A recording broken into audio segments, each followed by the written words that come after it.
Dzień dobry, namaste, ciao, konnichiwa. Good morning, good morning, good morning. It's Ken at 10. How are you today? Hope you're well. If you haven't been here before, then welcome. Where have you been? You should be here every morning, 10 o'clock weekdays, because we are. It's Ken at 10 because I'm Ken. It's 10. We're estate agents based in southwest London, specifically Norbury, which is a fantastic area of southwest London. Zone 3, great for commuting, investing, and living with a lovely bunch of people here, including us. So give us a call if you're thinking of a move or investing in buy-to-let, which is something we specialize in. Got hundreds of properties that we manage and look after. And every day we provide local news, national news on property and everything else, really. What about Europe trying to steal all of our vaccination jabs, huh? Get in the queue. We were first in May. You come along later on and then you want to nick. I don't know. Anyway, how are you today? Hope you're doing well. Here in Norbury, the weather is overcast grey and it's yet again, just like yesterday, spitting, but not too cold. So we're not complaining. Not too bad. Article today in the Telegraph, an interesting one. I want to come on to solicitors in a minute and how they can help or hinder your sale with a real life example that happened to us yesterday. But home movers, this is from the Telegraph. Home movers in some areas are having to wait 200 times longer to have local authority searches done, as logjams created by the postcode lottery have created a postcode lottery. Buyers have even been forced to use indemnity insurance policies, and this is something that you can do provided your lender and your solicitor will accept it.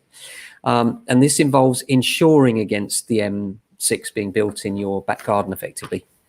So what you do is you take out a policy. The policy doesn't cover you in the sense that all it covers you for is basically if there is a derogatory something or another on the search, then you'll get compensation. It doesn't actually solve the problem, but it does protect you financially. Ideally, of course, you want the search back. And locally here, the searches haven't been so bad. But in some areas, it's absolutely awful. Hackney is the worst of them all. It took 180 days for a search to come through. That means if you're buying a property in Hackney and you need the search to be back and you apply now, well, forget it. You know, you might as well get an indemnity or forget it. And if you are buying in York, that's the best city in the country. And it took 1 day. It took 1 day. Amazing. Absolutely amazing. So 30% longer from agreeing a price to the exchange of contracts, according to MoveWise, with the average wait of 124 days as opposed to 96 days. Well, as I've said, recently we had a sale which has gone through in less than 6 weeks with a mortgage with 2 really efficient solicitors. And in fact, we've got one that's completing today that was agreed in December. So it can happen. I'm not saying it's easy or likely. It depends on so many variables. Now on to solicitors. How solicitors can help or hinder your transaction. We had a real life example. I'm not going to give any names because I know a certain person may be watching this broadcast because they often do. But yesterday we had a situation where a purchaser called up and said, we're not getting a response. And this is a real life example of how a solicitor can hinder your sale. Purchaser calls up and says, we're not getting answers to our questions. They're being ignored. And the vendor says, what questions? And it turns out that the solicitor had answered the questions for her by saying, don't know. But the questions were answerable. The solicitor had taken the view that their seller shouldn't answer those questions because they might be legally liable later. And the questions were, has the drain ever been built over? So I said to my client, look, has the drain ever been built over? No. Well, you don't have an extension outside of your property. So the answer is no. What's wrong with that? And the solicitor said, oh, you might be sued. You can't say that. You know, if you say that, I need to hear from you that, you know, if you're sued, it's not my fault. And the reality is you just need to tell the truth. You know, if you don't tell the truth, then the other side presume that there's something up. Naturally so. Both solicitors seem to be in a situation where they were both using a certain part of their anatomy and swinging it. And this often happens. And what happens is that the solicitors get into these arguments where the reality is they just need questions answered. And what we did, we circumvented the whole thing by literally just going to the purchaser and saying, can you find out what the questions are? She couldn't because the solicitor hadn't come back to her in time. So we then went to the vendor who spoke to her solicitor, found out what the questions are. The vendor then came back to me and I said, okay, one of the questions was, have you had any subsidence or has your property ever flooded? And I said, well, what's the answer? Have you ever been flooded? Has there been any? No. Well, then how could you be sued for answering that question correctly? So she went back to her solicitor and said, look, I don't care what you say. Actually, I want these questions answered. Purchaser happy.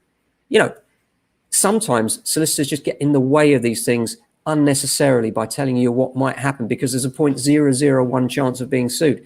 And even then, I'd argue, how could you be sued if you'd honestly told the truth? I don't think you could be. But sometimes they just scare people unnecessarily and literally prevent transactions going ahead. If we'd have left that to fester, what would have happened was the purchaser would have pulled out, presuming that it either had dodgy drains or was subsiding or flooding, when the reality was none of those things. And all the vendor had to say was, none of those things are true. But the solicitor hadn't even given her the question, the opportunity to answer the question, just literally said, no comment, won't answer, you know, and of course that's infuriating, isn't it? These are the sorts of things that can delay sales. And there are some great solicitors out there. And sometimes solicitors, even though their job is to protect you from risk, they can end up protecting you so much that you lose the very thing you're trying to gain. And that is the new purchase. Because, you know, let's face it, if we're moving house, we've all fallen out of love with the one we're in at the moment a little bit, hopefully, and in love with the one we're trying to buy. So in the solicitor trying to be ultra cautious in this example, what's happened is that the sale nearly fell through at the last minute. Isn't that crazy? But, you know, so it just goes to show you need to know what's happening. And this comes from good communication with your agent and really being careful on chasing that sale and understanding what's outstanding, when it's outstanding, and trying to jump all over it in the best way that you can to make things happen. And a lot of our job is about that right now. You know, being an agent is not just about understanding the vendor's needs and trying to relate the benefits of the house that they're in to the new purchaser coming along. There's a lot more to it than that when it comes to making sure vetting is important. You know, is this buyer the sort of buyer that's going to go through with the deal? Are they more likely to pull out than another kind of buyer because of maybe deposit or maybe just a gut feeling, whatever it is, and then relaying that to your vendor and then going on to the conveyancing stage and making sure that all those things being equal and everything wanting to go ahead, that something small, as in this case, doesn't get in the way and trip it all up. And literally it can. And so many times we hear horror stories about this happening and, you know, never heard from the agent. And then all of a sudden my buyer pulled out, don't understand why. And there's a reason. There's always a reason. So, you know, we try and get in the middle of that. That's our job. And hopefully we will help you. If you're stuck with anything and you need advice, you know, we're always here for you. That's what we do.